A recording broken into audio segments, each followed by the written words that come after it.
ਡੁੱਬਦੇ ਪੱਥਰ ਤਾਰੇ। ਜੀਅੜਾ ਅਗਨ ਬਰਾਬਰ ਤਪੈ,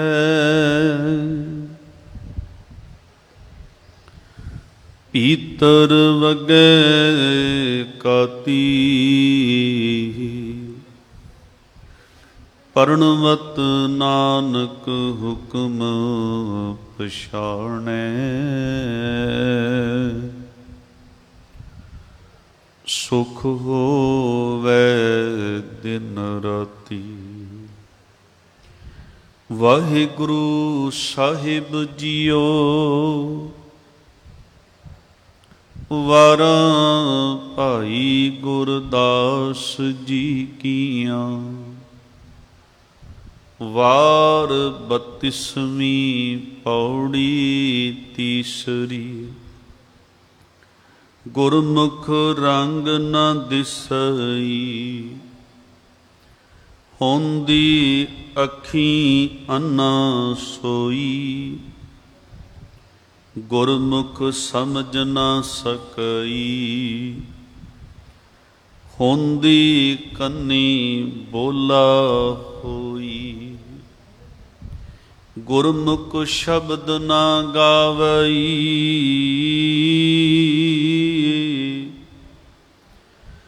ਹੁੰਦੀ ਜੀਵੈ ਗੂੰਗਾ ਹੋਈ।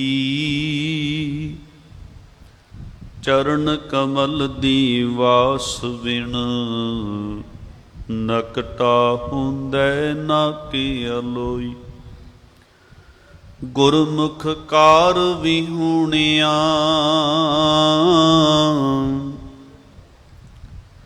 ਹੁੰਦੀ ਕਰੀ ਲੁੰਜਾ ਦੁਖ ਰੋਈ।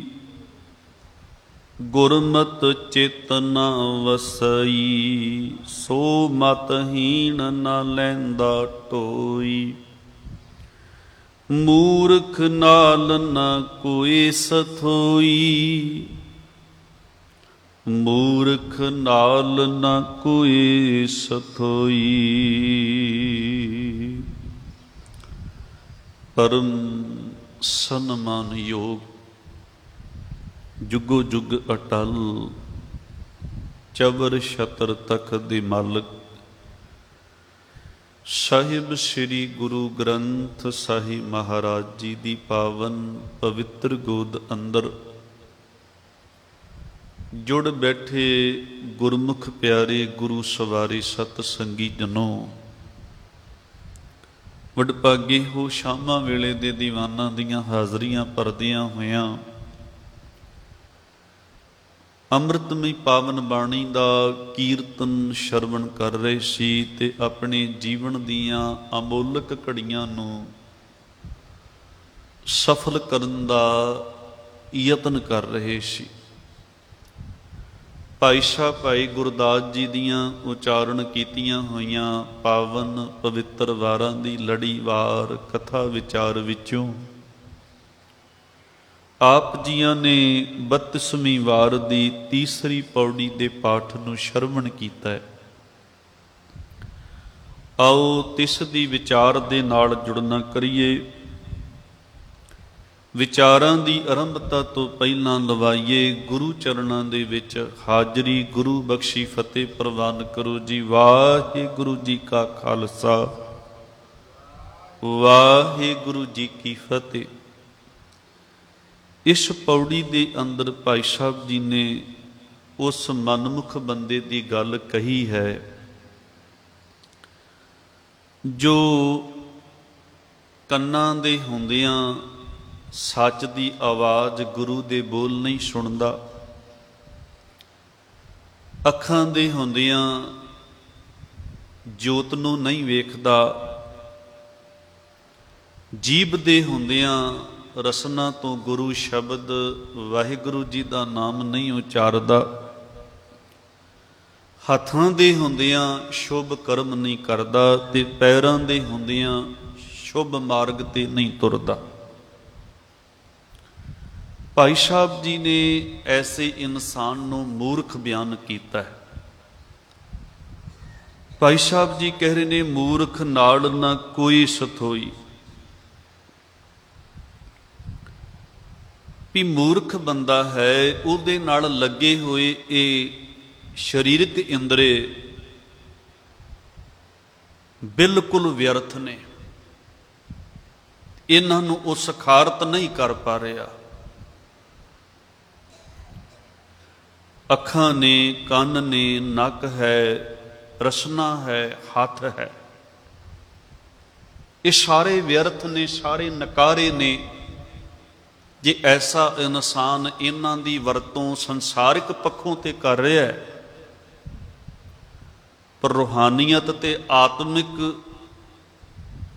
ਜੀਵਨ ਨੂੰ ਪ੍ਰਾਪਤ ਕਰਨ ਵਾਸਤੇ ਇਹਨਾਂ ਦੀ ਵਰਤੋਂ ਨਹੀਂ ਕਰਦਾ। ਜਿੱਥੇ ਮਨਮੁਖ ਸ਼ਬਦ ਵਰਤਿਆ ਉੱਥੇ ਮੂਰਖ ਸ਼ਬਦ ਵਰਤਿਆ ਭਾਈ ਸਾਹਿਬ ਜੀ ਨੇ। ਤੇ ਗੁਰਬਾਣੀ ਵਿੱਚ ਮੂਰਖ ਕਿਹਨੂੰ ਆਖਿਆ ਗਿਆ ਹੈ? ਮੂਰਖਾਂ ਸਿਰ ਮੂਰਖ ਹੈ, ਜੇ ਮੰਨੇ ਨਾਹੀ ਨਾਉ। ਭਾਵੇਂ ਜਿੰਨਾ ਮਰਜ਼ੀ ਪੜ੍ਹਿਆ ਲਿਖਿਆ ਹੋਵੇ,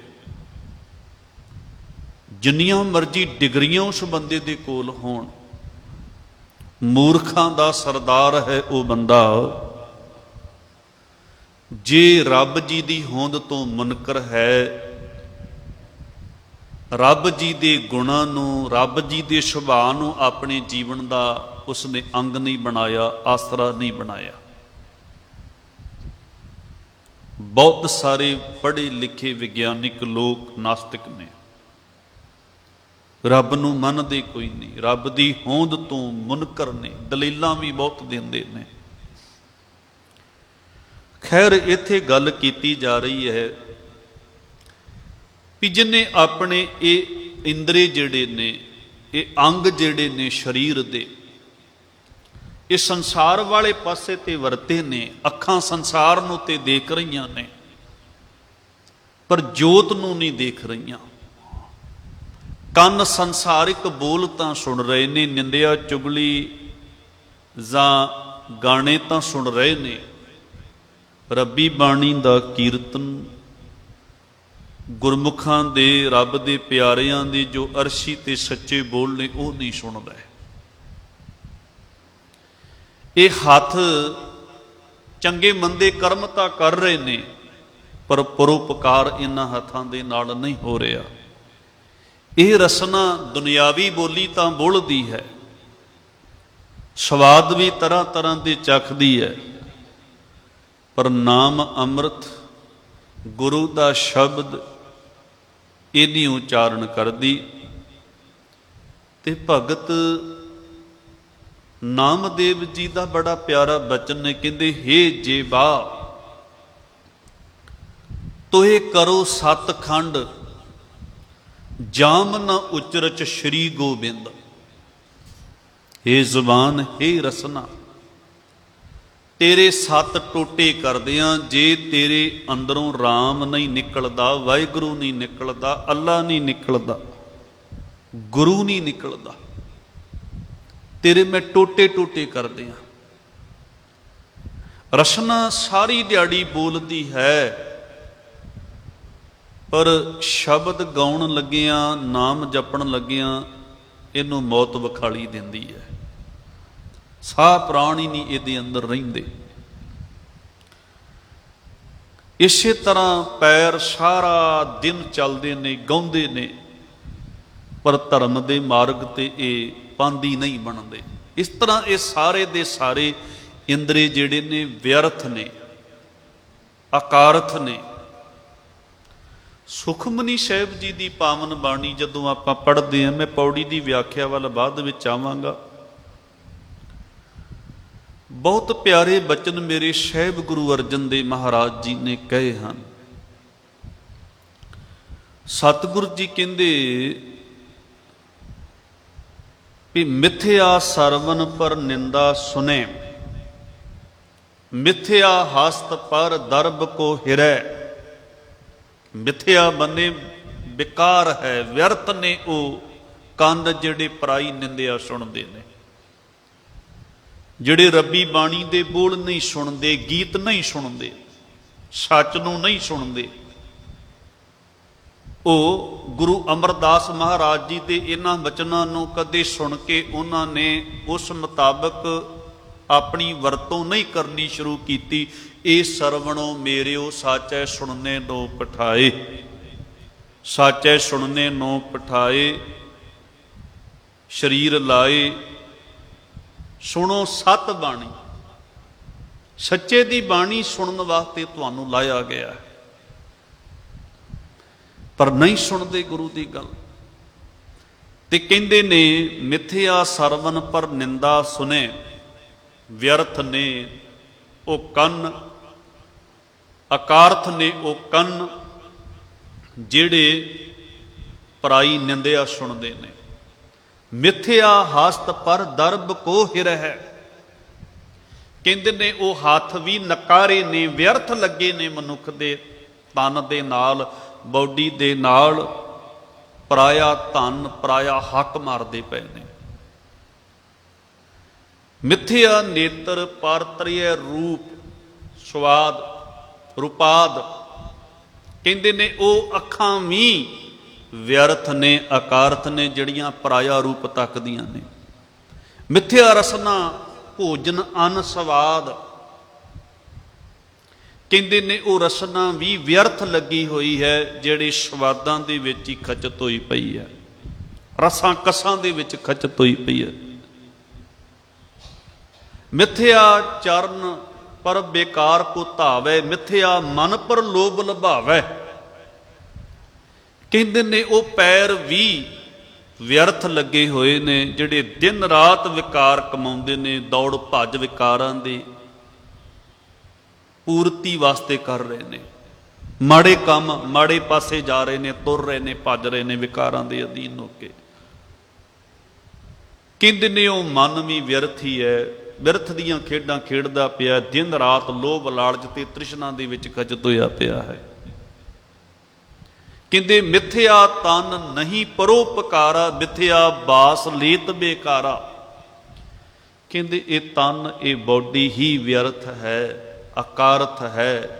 ਜੇ ਇਹਦੇ ਰਾਹੀਂ ਕੋਈ ਭਲਾ ਕੰਮ ਨਹੀਂ ਕੀਤਾ ਜਾ ਰਿਹਾ, ਕੋਈ ਪਰੋਪਕਾਰ ਨਹੀਂ ਕੀਤਾ ਜਾ ਰਿਹਾ, ਇਹ ਨਾਸਕਾ ਵਿਅਰਥ ਹੈ, ਜਿਹੜੀ ਚਰਨ ਕਮਲ ਦੀ ਵਾਸ਼ਨਾ ਨਹੀਂ ਪ੍ਰਾਪਤ ਕਰ ਰਹੀ, ਭਾਵ ਸਤ ਸੰਗ ਵਿੱਚ ਨਹੀਂ ਬੰਦਾ ਆ ਰਿਹਾ। ਬਿਨ ਬੂਝੇ ਮਿਥਿਆ ਸਭ ਫਏ, ਇਹ ਸਾਰੇ ਜਿਹੜੇ ਇੰਦਰੀ ਨੇ, ਅੱਖਾਂ ਹੋ ਗਈਆਂ, ਕੰਨ ਹੋ ਗਏ, ਹੱਥ ਹੋ ਗਏ, ਰਸਨਾ ਹੋ ਗਈ, ਪੈਰ ਹੋ ਗਏ, ਇਹ ਵਿਅਰਥ ਨੇ, ਨਕਾਰੇ ਨੇ, ਜਿਹੜੇ ਧਰਮ ਨਹੀਂ ਕਮਾ ਰਹੇ। ਤੇ ਕਹਿੰਦੇ ਨੇ ਬਿਨ ਬੂਝੇ ਮਿਥਿਆ ਸਭ ਪਏ, ਸਫਲ ਦੇ ਨਾਨਕ ਹਰ ਹਰ ਨਾਮ ਲੈ। ਇਹ ਦੇ ਸਫਲ ਹੋ ਸਕਦੀ ਹੈ, ਇਹ ਇੰਦਰੇ ਸਫਲ ਹੋ ਸਕਦੇ ਨੇ, ਪਵਿੱਤਰ ਹੋ ਸਕਦੇ ਨੇ, ਜੇ ਇਹਨਾਂ ਰਾਹੀਂ ਧਰਮ ਕਮਾਉਣਾ ਬੰਦਾ ਸ਼ੁਰੂ ਕਰ ਦੇਵੇ।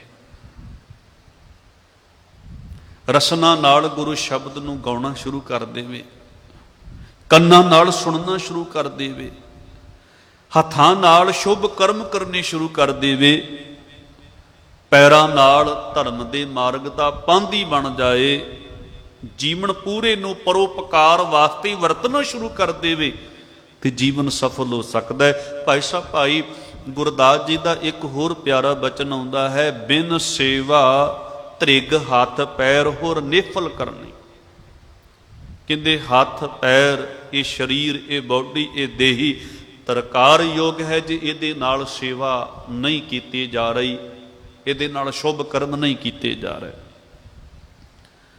ਗੁਰਮੁਖੋ ਜਿੱਥੇ ਸੰਸਾਰਿਕ ਕਰਮ ਅਸੀਂ ਇਹਨਾਂ ਇੰਦਰੀਆਂ ਦੇ ਰਾਹੀਂ ਕਰਨੇ ਆ, ਉੱਥੇ ਅਧਿਆਤਮਿਕਤਾ ਤੇ ਧਾਰਮਿਕ ਤੇ ਰੂਹਾਨੀਅਤ ਦੀ ਵਰਤੋਂ, ਉਹਦੀ ਪ੍ਰਾਪਤੀ ਦੇ ਲਈ ਵੀ ਇਹਨਾਂ ਨੂੰ ਜੋੜਨਾ ਹੈ।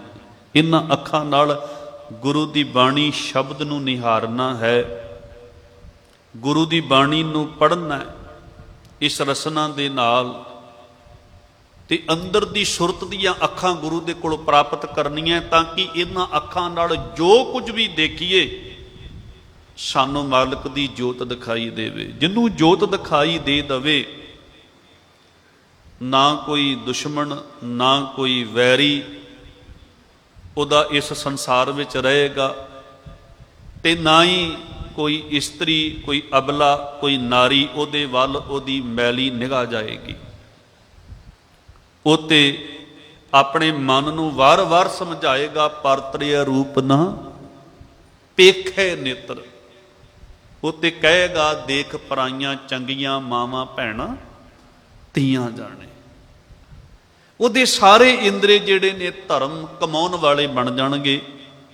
ਜਿਹਨੇ ਗੁਰੂ ਕੋਲ ਮੱਤ ਲੈ ਕੇ ਜ਼ਿੰਦਗੀ ਜਿਉਣੀ ਸ਼ੁਰੂ ਕਰ ਦਿੱਤੀ, ਜਿਵੇਂ ਆਪਾਂ ਸੁਖਮਨੀ ਸਾਹਿਬ ਜੀ ਦੀ ਪਾਵਨ ਬਾਣੀ ਵਿੱਚੋਂ ਹੀ ਪੜ੍ਹਦੇ ਹਾਂ, ਉਸਤਤ ਮਨ ਮੈਂ ਕਰਨ ਨਿਰੰਕਾਰ ਕਰਮਨ ਮੇਰੇ ਸਤ ਵਿਵਹਾਰ ਨਿਰਮਲ ਰਸਨਾ। ਨਿਰਮਲ ਹੋ ਗਈ ਜਿਹੜੀ ਅਕਾਰਤ ਕਹਿ ਰਸਨ ਗੁਰੂ ਜੀ।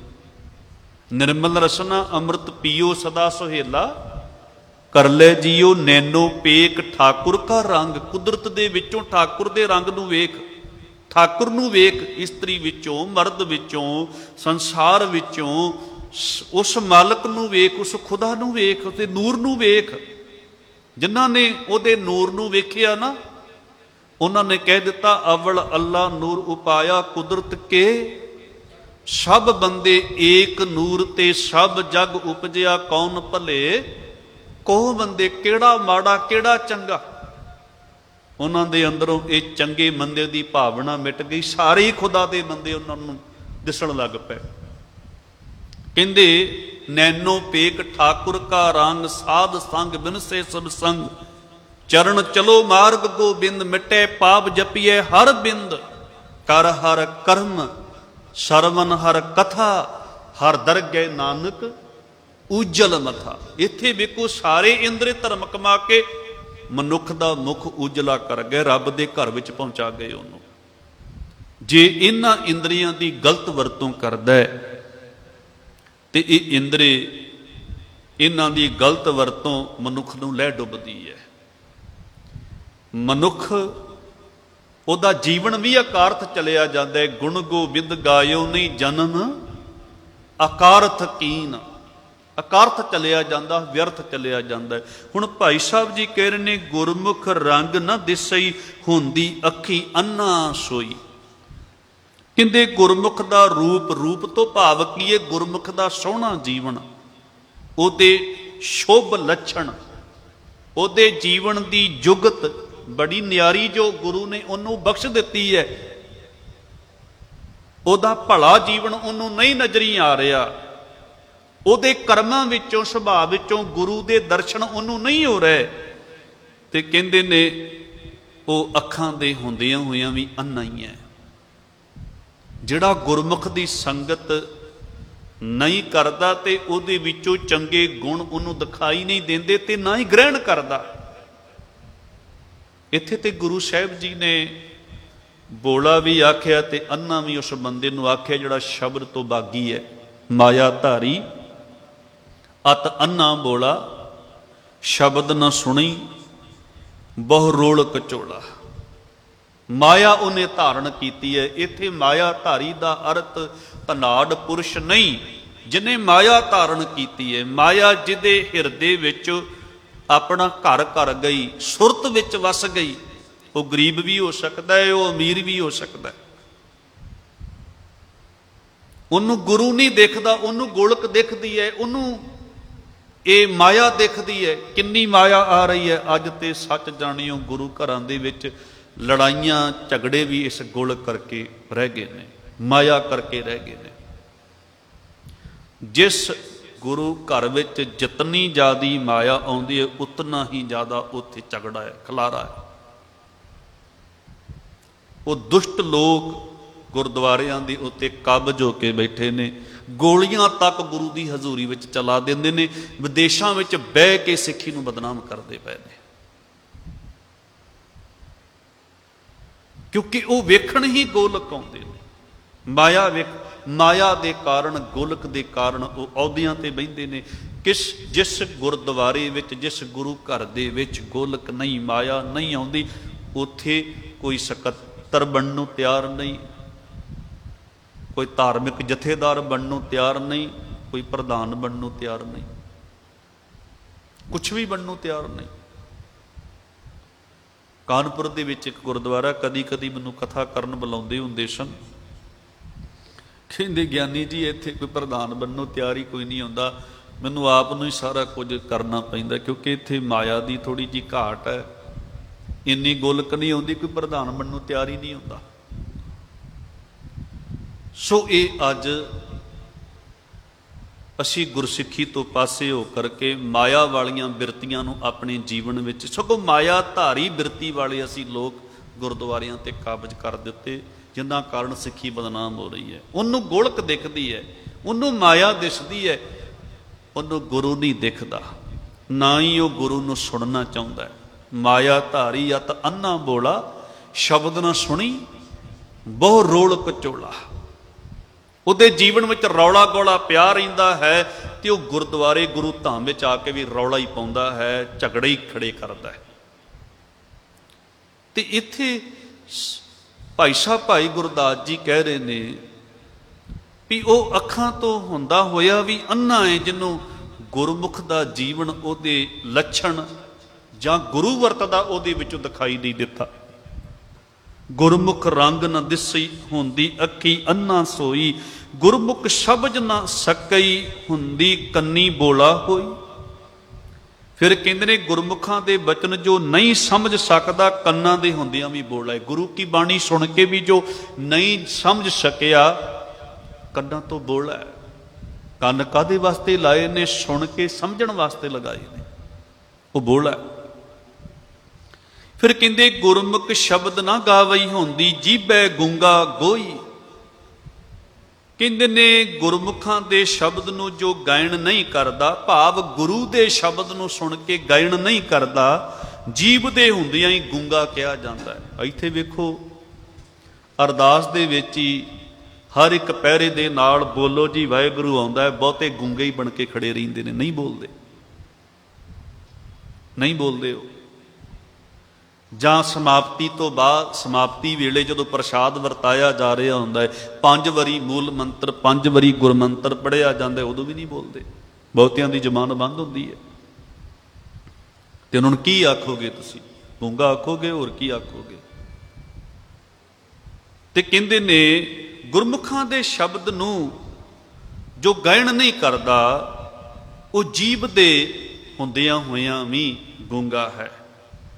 ਅੱਗੇ ਕਹਿੰਦੇ ਆ ਜੀ, ਚਰਨ ਕਮਲ ਦੀ ਵਾਸ ਵਿਣ ਨਕਟਾ ਹੁੰਦੇ ਨਕ ਅਲੋਈ। ਗੁਰੂ ਚਰਨ ਕਮਲਾ ਦੀ ਵਾਸ਼ਨਾ ਤੋਂ ਬਿਨਾਂ ਜੋ ਹੋਇਆ ਹੈ, ਉਹ ਨੱਕ ਵਾਲਾ ਹੋ ਕੇ ਵੀ ਨਕਟਾ ਹੈ। ਗੁਰੂ ਦੀ ਚਰਨ ਛੋਹ ਨਹੀਂ ਮਾਣ ਸਕਿਆ, ਰੱਬੀ ਗੁਣਾਂ ਦੀ ਖੁਸ਼ਬੂ ਗ੍ਰਹਿਣ ਨਹੀਂ ਕਰ ਸਕਿਆ, ਨੱਕ ਦੇ ਹੁੰਦਿਆਂ ਹੋਇਆਂ ਵੀ ਨੱਕ ਕਟਾ ਹੈ। ਫਿਰ ਅੱਗੇ ਕਹਿੰਦੇ ਆ ਜੀ, ਗੁਰਮੁਖ ਕਾਰ ਵਿਹੂਣਿਆ ਹੁੰਦੀ ਕਰੀ ਲੁੰਜਾ ਦੁੱਖ ਰੋਈ। ਕਹਿੰਦੇ ਗੁਰਮੁਖਾਂ ਦੀ ਸੇਵਾ ਤੋਂ ਜੋ ਬੇਮੁਖ ਹੈ, ਜੋ ਗੁਰਮੁਖ ਜਨ ਸੇਵਾ ਕਰਦੇ ਆ, ਪਰਉਪਕਾਰ ਕਰਦੇ ਆ, ਹੱਥੋਂ ਦੇ ਕੇ ਭਲਾ ਮਨਾਵੇ ਵਾਲਾ ਜੀਵਨ ਜਿਉਂਦੇ ਆ, ਕਹਿੰਦੇ ਉਹ ਜੀਵਨ ਨਹੀਂ ਜਿਉ ਰਿਹਾ ਇਹੋ ਜਿਹਾ ਹੱਥਾਂ ਦੇ ਹੁੰਦਿਆਂ ਲੁੰਜਾ ਹੈ ਤੇ ਦੁਖੀ ਹੋ ਕੇ ਰੋਂਦਾ ਹੈ, ਪਰਉਪਕਾਰ ਨਹੀਂ ਕਰਦਾ। ਹੱਥ ਦੇ ਹੁੰਦਿਆਂ ਉਹਦੀ ਸਹੀ ਵਰਤੋਂ ਨਹੀਂ ਕਰ ਰਿਹਾ, ਉਹ ਲੁੰਜਾ ਹੈ, ਟੁੰਡਾ ਹੈ। ਫਿਰ ਅੱਗੇ ਕਹਿੰਦੇ ਆ ਜੀ, ਗੁਰਮਤਿ ਚੇਤਨਾ ਵਸਈ ਸੋ ਮਤਹੀਣ ਨਾ ਲੈਂਦਾ ਢੋਈ।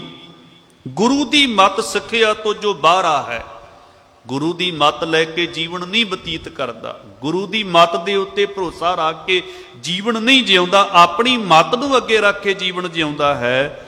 ਭਾਈ ਸਾਹਿਬ ਜੀ ਕਹਿੰਦੇ ਨੇ ਮਤ ਹੀਣਾ ਹੈ, ਕਿਧਰੇ ਢੋਈ ਨਹੀਂ ਉਹਨੂੰ ਮਿਲਦੀ। ਗੁਰੂ ਦੀ ਮਤ ਸਾਡੇ ਤੋਂ ਬਹੁਤ ਉੱਚੀ ਹੈ। ਸਾਡੇ ਕੰਮ ਵਿਗੜਦੇ ਹੀ ਉਦੋਂ ਨੇ ਜਦੋਂ ਅਸੀਂ ਆਪਣੀ ਮਤ ਵਿੱਚ ਵਰਤਦੇ ਹਾਂ। ਭਾਈ ਜੇਠਾ ਜੀ ਵੀ ਥੜਾ ਬਣਾ ਰਹੇ ਸਨ ਤੇ ਭਾਈ ਰਾਮਾ ਜੀ ਵੀ ਥੜਾ ਬਣਾ ਰਹੇ ਸਨ। ਗੁਰੂ ਜੀ ਦੋਵਾਂ ਦਾ ਥੜਾ ਚੈੱਕ ਕਰਦੇ ਨੇ ਤੇ ਦੋਵਾਂ ਨੂੰ ਕਹਿ ਦਿੰਦੇ ਨੇ, ਤੁਹਾਡਾ ਥੜਾ ਮੇਰੀ ਮਰਜ਼ੀ ਦੇ ਮੁਤਾਬਕ ਨਹੀਂ ਬਣਿਆ।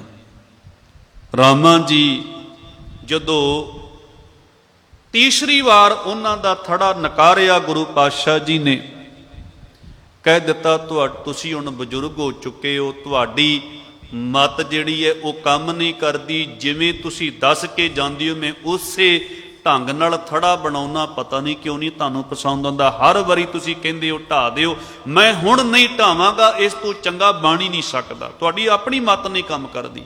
ਕਹਿਣ ਲੱਗੇ ਹੋ ਮੈਂ ਥੜਾ ਬਣਾਈ, ਜਿਸ ਬਿਦ ਤੁਮ ਤੇ ਦੀਨ ਬਤਾਈ, ਮੈਂ ਕੈਸੇ ਕਰ ਦਿਓ ਢਹਾਈ, ਇਤਸੇ ਅੱਛਾ ਕਿਆ ਬਣ ਜਾਈ। ਇਸ ਤੋਂ ਅੱਛਾ ਨਹੀਂ ਬਣ ਸਕਦਾ। ਤੁਹਾਡੀ ਆਪਣੀ ਮਤ ਕੋਈ ਨਹੀਂ ਕੰਮ ਕਰਦੀ। ਜਦੋਂ ਤੀਸਰੀ ਵਾਰ ਭਾਈ ਜੇਠਾ ਜੀ ਦਾ ਵੀ ਥੜਾ ਨਕਾਰਿਆ ਗਿਆ, ਹੱਥ ਜੁੜੇ ਨੇ, ਅੱਖਾਂ ਵਿੱਚੋਂ ਜਲ ਵਹਿ ਰਿਹਾ, ਨੇਤਰ ਸੇਜਲ ਨੇ। ਕਹਿੰਦੇ ਨੇ ਸਤਿਗੁਰ ਤੁਮਰੀ ਮਤੀ ਆਗਾਦ ਵਡੇਰ। ਉਹ ਕਹਿੰਦਾ ਤੁਹਾਡੀ ਮਤ ਕੋਈ ਨਹੀਂ ਕੰਮ ਕਰਦੀ। ਇਧਰ ਭਾਈ ਜੇਠਾ ਜੀ ਕਹਿੰਦੇ ਸਤਿਗੁਰ ਤੁਮਰੀ ਮਤੀ ਆਗਾਦ ਵਡੇਰ, ਹਮ ਮਤ ਮੰਦ ਸਕੈ ਨਹੀਂ ਆਨ, ਤੋ ਕਿਰਪਾ ਤੇ ਕਰੋ ਮਹਾਨ, ਬਿਸਰ ਜਾਤ ਹਮਰੀ ਮਤ ਥੋਰੀ। ਮੇਰੀ ਮਤ ਬੜੀ ਥੋਰੀ ਹੈ, ਬਖਸ਼ੋ ਖਤਾ ਆਪ ਆਤਮੋਰੀ। ਕਹਿਣ ਲੱਗੇ ਮੇਰੇ ਕੋ ਥੜਾ ਗਲਤ ਬਣਦਾ ਹੀ ਤਾਂ ਹੈ ਕਿਉਂਕਿ ਮੈਂ ਆਪਣੀ ਮਤ ਦੀ ਵਰਤੋਂ ਵਿੱਚ ਕਰਨੀ ਸ਼ੁਰੂ ਕਰ ਦੇਣਾ ਵਾਂ। ਸੱਚੇ ਪਾਤਸ਼ਾਹ ਕਿਰਪਾ ਕਰੋ, ਮੇਰੀ ਆਪਣੀ ਮਤ ਨਾ ਵਿੱਚ ਜੁੜੇ, ਮੈਂ ਤੁਹਾਡੀ ਮਤ, ਤੁਹਾਡੀ ਕਿਰਪਾ ਦਾ ਪਾਤਰ ਬਣ ਕੇ ਮੈਂ ਥੜਾ ਬਣਾ ਸਕਾਂ, ਤਾਂ ਹੀ ਤੁਹਾਨੂੰ ਪਸੰਦ ਆ ਸਕੇਗਾ। ਗੁਰੂ ਜੀ ਕਹਿੰਦੇ ਥੜਾ ਬਣ ਗਿਆ, ਹੁਣ ਛਾਤੀ ਨਾਲ ਘੁੱਟ ਕੇ ਲਾ ਲਿਆ। ਸੋ ਕੰਮ ਵਿਗੜਦੇ ਹੀ ਉਦੋਂ ਨੇ ਜਦੋਂ ਅਸੀਂ ਆਪਣੀ ਮਤ ਵਰਤਦੇ ਹਾਂ। ਗੁਰੂ ਦੀ ਮਤ ਲੈ ਕੇ ਕੰਮ ਕਰਕੇ ਵੇਖੋ, ਕੋਈ ਕੰਮ ਨਹੀਂ ਜੇ ਵਿਗੜੇਗਾ। ਤਾਂ ਹੀ ਤੇ ਆਖਿਆ ਮੇਰੇ ਸਾਹਿਬ ਨੇ, ਗੁਰ ਕੀ ਮਤ ਤੂੰ ਲੈ ਇਆਣੇ, ਭਗਤ ਬਿਨਾ ਬਹੁ ਡੂਬੇ ਸਿਆਣੇ। ਕਾਰਜ ਦੀ ਸਫਲਤਾ ਲਈ ਖੰਡ ਪਟ ਕਰਾਏ ਜਾਂਦੇ, ਪਰ ਮਤਾਂ ਆਪਣੀਆਂ ਵਰਤੀਆਂ ਜਾਂਦੀਆਂ ਨੇ। ਉਹ ਫਿਰ ਤਲਾਕ, ਡਿਵੋਰਸ, ਫਿਰ ਉਹ 1.5 ਕੁ 2 ਮਹੀਨਿਆਂ ਬਾਅਦ ਹੀ ਕੰਮ ਮਸਲਾ ਸ਼ੁਰੂ ਹੋ ਜਾਂਦਾ ਹੈ। ਮਤ ਆਪਣੀ ਵਰਤੀ ਨਾ। ਉਹ ਜਿੱਦਾਂ ਬੱਚਿਆਂ ਦਾ ਵਿਆਹ ਕਰਾਇਆ, ਉਹਨਾਂ ਨੂੰ ਪਤਾ ਹੀ ਕੋਈ ਨਹੀਂ ਗ੍ਰਸਤ ਦੇ ਕੀ ਫਰਜ਼ ਹੁੰਦੇ ਨੇ, ਲਾਵਾਂ ਦਾ ਕੀ ਭਾਵ ਹੈ। ਉਹਨਾਂ ਨੂੰ ਕੋਈ ਗ੍ਰਸਤ ਜੀਵਨ ਨੂੰ, ਨਾ ਬੱਚੀ ਨੂੰ ਕੋਈ ਅਕਲ ਦਿੱਤੀ ਗਈ, ਨਾ ਬੱਚੇ ਨੂੰ ਅਕਲ ਦਿੱਤੀ ਗਈ। ਬਸ ਡਿਗਰੀਆਂ ਦੇ ਹੱਥ 'ਚ ਫੜਾ ਦਿੱਤੀਆਂ, ਉਹਨੂੰ ਘਰ ਸੰਭਾਲਣ ਆਇਆ ਕੁਝ ਨਹੀਂ। ਮਤ ਆਪਣੀ ਵਰਤਦੇ ਆ ਨਾ ਆਪਾਂ। ਗੁਰੂ ਦੀ ਮਤ ਲੈ ਕੇ ਤੁਸੀਂ ਕਿਸੇ ਵੀ ਖੇਤਰ ਵਿੱਚ ਚਲੇ ਜਾਓ, ਫਤਿਹ ਹਾਸਲ ਹੋਵੇਗੀ, ਕਾਮਯਾਬੀ ਹਾਸਲ ਹੋਵੇਗੀ। ਇੱਥੇ ਭਾਈ ਸਾਹਿਬ ਜੀ ਕਹਿ ਰਹੇ ਨੇ ਕਿ ਉਹ ਮਤ ਹੀਣਾ ਵਾ, ਉਹਨੂੰ ਕਿਤੇ ਵੀ ਢੋਈ ਨਹੀਂ ਮਿਲਦੀ, ਕਿਤੇ ਕਾਮਯਾਬ ਨਹੀਂ ਹੁੰਦਾ। ਆਪਣੀ ਮਤ ਲੈ ਕੇ ਜਿਹੜਾ ਬੰਦਾ ਤੁਰੇਗਾ। ਫਿਰ ਅੱਗੇ ਕਹਿੰਦੇ ਮੂਰਖ ਨਾਲ ਨਾ ਕੋਈ ਸਥੋਈ। ਕਹਿੰਦੇ ਐਸੇ ਮੂਰਖ ਦੇ ਨਾਲ ਜਿਹਨੇ ਨਾ ਜੀਭ ਗੁਰੂ ਵਾਸਤੇ ਵਰਤੀ, ਨਾ ਕੰਨ ਗੁਰੂ ਵਾਸਤੇ ਵਰਤੇ, ਨਾ ਹੱਥ ਗੁਰੂ ਵਾਸਤੇ ਵਰਤੇ, ਨਾ ਪੈਰ ਗੁਰੂ ਵਾਸਤੇ ਵਰਤੇ, ਨਾ ਮਨ ਗੁਰੂ ਵਾਸਤੇ ਵਰਤਿਆ, ਨਾ ਮਤ ਗੁਰੂ ਵਾਸਤੇ ਵਰਤੀ। ਕਹਿੰਦੇ ਨੇ ਉਹਦੇ ਨਾਲ ਕੋਈ ਵੀ ਉਹਦਾ ਅੰਗ ਸਾਥੀ ਨਹੀਂ ਬਣ ਕੇ ਉਹ ਚੰਗਾ ਜੀਵਨ ਜੀ ਕੇ ਨਹੀਂ ਜਾਂਦਾ, ਰੱਬ ਦੇ ਘਰ ਵਿੱਚ ਢੋਈ ਪ੍ਰਾਪਤ ਨਹੀਂ ਕਰ ਪਾਉਂਦਾ। ਸੋ ਇਹ ਮੂਰਖ ਦਾ ਜੀਵਨ, ਮਨਮੁਖ ਦਾ ਜੀਵਨ ਭਾਈ ਸਾਹਿਬ ਜੀ ਨੇ ਬਿਆਨ ਕੀਤਾ ਹੈ। ਜਿਹੜਾ ਅੱਖਾਂ ਦੀ ਵਰਤੋਂ ਤੇ ਕਰਦਾ ਪਰ ਪਰਾਇਆ ਰੂਪ ਤੱਕਦਾ, ਜਿਹੜਾ ਕੰਨਾਂ ਦੀ ਵਰਤੋਂ ਤੇ ਕਰਦਾ ਪਰ ਨਿੰਦਿਆ ਸੁਣਦਾ ਹੈ, ਗੀਤ ਸੁਣਦਾ ਹੈ। ਜੀਭ ਦੀ ਵਰਤੋਂ ਤਾਂ ਕਰਦਾ ਹੈ, ਝੂਠ ਬੋਲਦਾ ਹੈ, ਕੌੜਾ ਬੋਲਦਾ, ਫਿੱਕਾ ਬੋਲਦਾ। ਹੱਥਾਂ ਦੀ ਵਰਤੋਂ ਤੇ ਕਰਦਾ ਹੈ, ਮਾੜੇ ਕੰਮ ਕਰਦਾ ਹੈ, ਹੱਕ ਮਾਰਦਾ ਹੈ। ਪੈਰਾਂ ਦੀ ਵਰਤੋਂ ਤਾਂ ਕਰਦਾ ਹੈ ਪਰ ਗਲਤ ਪਾਸੇ ਤੁਰਦਾ ਹੈ। ਮਤ ਦੀ ਵਰਤੋਂ ਤੇ ਕਰਦਾ ਪਰ ਗਲਤ ਫੁਰਨੇ, ਗਲਤ ਵਿਚਾਰ, ਗਲਤ ਕੰਮ, ਸੋਚ ਉਹਦੇ ਅੰਦਰੋਂ ਜਨਮ ਲੈਂਦੀ। ਇਸ ਤਰ੍ਹਾਂ ਜੀਵਨ ਉਹਦਾ ਵਿਰਥ ਜਾ ਰਿਹਾ ਹੈ। ਗੁਰੂ ਨਾਲ ਜੁੜ ਜਾਈਏ, ਇੱਕ ਇੱਕ ਇੰਦਰਾ ਸਾਡਾ ਧਰਮ ਕਮਾਉਣ ਵਾਲਾ ਬਣ ਜਾਏਗਾ ਤੇ ਅਸੀਂ ਲੋਕ ਤੇ ਪਰਲੋਕ ਆਪਣਾ ਸੁਹੇਲਾ ਕਰ ਜਾਵਾਂਗੇ। ਸਾਡਾ ਲੋਕ ਵੀ ਸੁਹੇਲਾ ਹੋ ਜਾਏਗਾ, ਸਾਡਾ ਪਰਲੋਕ ਵੀ ਸੁਹੇਲਾ ਹੋ ਜਾਏਗਾ। ਇਤਨੀਆਂ ਵਿਚਾਰਾਂ ਪ੍ਰਵਾਨ ਕਰਨੀਆਂ। ਭੁੱਲ ਗਲਤੀ ਦੀ ਖਿਮਾ ਪ੍ਰਵਾਨੋ ਫਤਿਹ। ਵਾਹਿਗੁਰੂ ਜੀ ਕਾ ਖਾਲਸਾ, ਵਾਹਿਗੁਰੂ ਜੀ ਕੀ ਫਤਿਹ। ਆ ਕਥਾ ਨੂੰ ਫਿਨਿਸ਼ ਕਰ ਦਈਏ। ਰਾਮ ਕਲੀ ਮਹਿਲਾ ਤੀਜਾ, ਆਨੰਦ ਏਕ ਓੰਕਾਰ ਸਤਿਗੁਰੂ ਪ੍ਰਸਾਦ। ਆਨੰਦ ਪਿਆ ਮੇਰੀ ਮਾਏ, ਸਤਿਗੁਰੂ ਮੈਂ ਪਾਇਆ, ਸਤਿਗੁਰ ਤਾਂ ਪਾਇਆ ਸਹਿਜ ਸੇਤੀ ਮਨ ਵਜੀ।